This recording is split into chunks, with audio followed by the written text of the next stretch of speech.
اعوذ باللہ من الشیطان الرجیم بسم اللہ الرحمن الرحیم رب اشرح لی صدری ویسر لی امری واحلل عقدۃ من لسانی یفقہوا قولی۔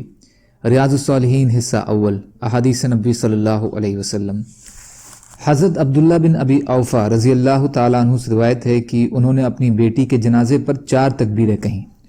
چوتھی تکبیر کے بعد اتنی دیر کھڑے رہے جتنا 2 تکبیروں کے بیچ وقت ہوتا ہے، اس میں مرنے والی بیٹی کے لیے مغفرت طلب کرتے اور دعا کرتے رہے۔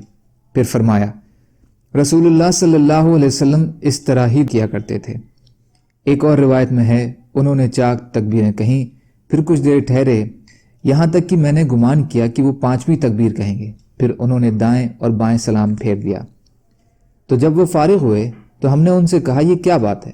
تو عبداللہ بن ابی اوفا رضی اللہ تعالیٰ عنہ نے فرمایا، میں تمہارے سامنے اس سے زیادہ نہیں کروں گا جو میں نے رسول کریم صلی اللہ علیہ وسلم کو کرتے ہوئے دیکھا، یا یہ فرمایا کہ اسی طرح رسول اللہ صلی اللہ علیہ وسلم نے کیا۔ اسے حاکم نے روایت کیا اور کہا کہ یہ حدیث صحیح ہے۔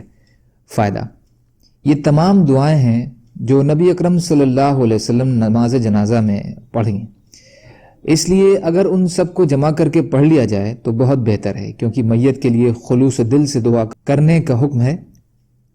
دوسری بات، اس سے یہ معلوم ہوئی کہ نماز جنازہ اونچی آواز میں بھی پڑھنا جائز ہے، جیسا کہ اس حدیث میں اس کی مقبولیت ہوتی ہے، کیونکہ نبی اکرم صلی اللہ علیہ وسلم اگر اونچی آواز سے نہ پڑھتے تو صحابہ کو یہ دعائیں بھی یاد نہ ہوتی۔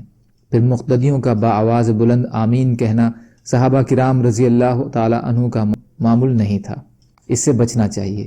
نماز جنازہ میں آمین دل میں ہی کہی جائے۔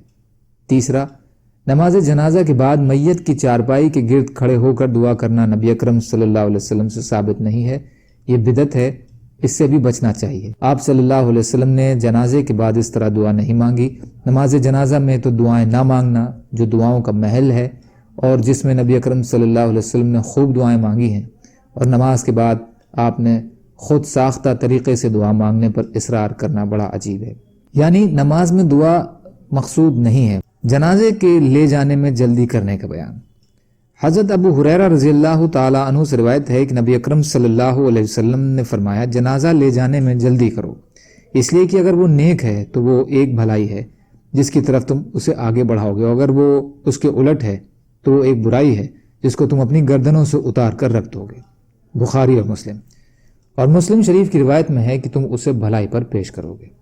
فائدہ: اس میں جلدی تکفین اور تدفین کے حکم کے ساتھ اس کی حکمت اور فائدہ واضح کیا گیا ہے، اس لیے جنازے میں غیر ضروری دیری نہیں کرنی چاہیے، بلکہ جتنی جلدی ممکن ہو اس کو اس کے مقام پر پہنچا دیا جائے۔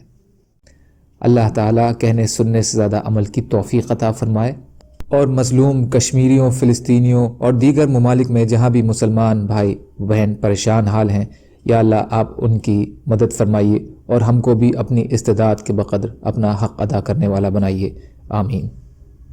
سبحان اللہ و بحمدہ، سبحانک اللہم بحمدک، اشہد ان لا الہ الا انت، استغفرک و اتوب الیک۔ سبحان ربک رب العزت عما یصفون، وسلام علی المرسلین، والحمد للہ رب العالمین، برحمتک یا ارحم الراحمین۔